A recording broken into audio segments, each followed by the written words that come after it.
तो किसके लिए कर रही है? क्या उनके अंदर स्वार्थ छिपा है? स्वार्थ तो छिपा नहीं है, वो सारा कुछ आपके लिए कर रही है। वो एक माँ है, माँ के अंदर इतना प्यार होता है, इतना लगाव होता है, इतना अपनत्व होता है कि वो आपको दुखी देख ही नहीं सकती। थोड़ा सा आपको बुखार हो जाए, आपको बीमारी हो जाए, तो वो परेशान हो जाती है, और तब तक जब तक आपको सही नहीं कर लेती है। हर जगह भागेगी, कैसे भी करके क्या खाना है क्या पीना है सब कुछ करती है, क्योंकि इतना वो अपनत्व है आपके लिए कि आप उनको एक शब्द में उनको आप एक्सप्लेन नहीं कर सकते हैं। क्यों? क्योंकि माँ अद्वितीय है। हम लोग क्या करते हैं, उनको एक इंसान मान लेते हैं, लेकिन नहीं, हम मंदिरों में हर जगह पर भगवान को ढूंढते हैं, लेकिन अपने घर में विराजमान माँ और पिता को भगवान न मान करके केवल इंसान मान करके ऐसे छोड़ देते हैं। और हम अगर भगवान बाहर ढूंढेंगे तो पक्का है नहीं मिलेगा। अगर घर में माँ की और पिता की सेवा कर ली तो इससे बड़ा कोई भी आपको पुण्य नहीं मिलेगा। हमें जो हमारी मानसिकता खराब होती जा रही है उसमें बदलाव लाना है। सबसे पहले तो आप लोगों को हमेशा बताया जाता है कि माँ और पिता के प्रति कैसा हमको लगाव रखना है, स्नेह करना, उनका आदर सम्मान कैसे करना है। करते हैं बहुत सारे बच्चे, लेकिन अब कंटिन्यू नहीं करते हैं, ये सबसे बड़ी कमी है।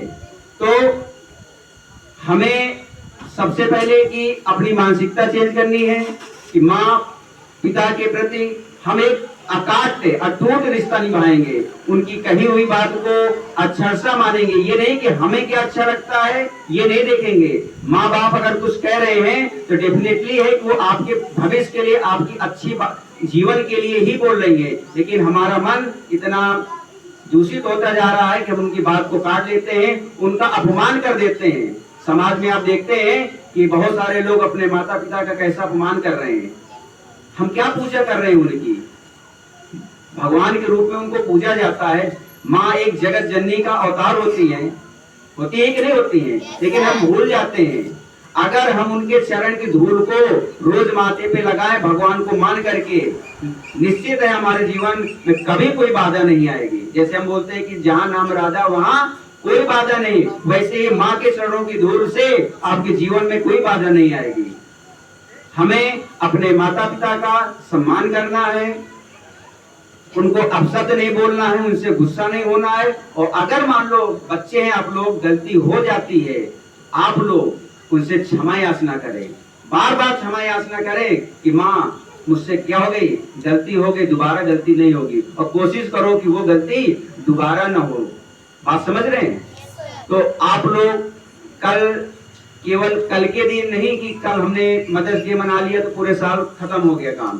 पर डे उसको सेलिब्रेट करना है कि पर डे मदर्स डे है, पर डे फादर्स डे है। बात समझ रहे हैं? तो कल आप लोगों को सबसे पहले एक काम करना है कि सबसे पहले आप उठेंगे, माता पिता के चरणों को प्रणाम करके, और प्रणाम करने का भी तरीका बताया है कि सबसे पहले तो होता साष्टांग प्रणाम करना चाहिए। नहीं वैसे कर पा रहे हो तो दोनों हाथों से उनके चरणों को छूना है। और चरणों में किसको छूना है? अंगूठे को छूना है, क्योंकि वहां पर माता लक्ष्मी और नारायण भगवान का वास होता है। अगर उनको रोज आपने चरणों में लगा लिया तो ये निश्चित है किसी ना किसी दिन आपके जीवन में कहीं ना कहीं उद्धार निश्चित है।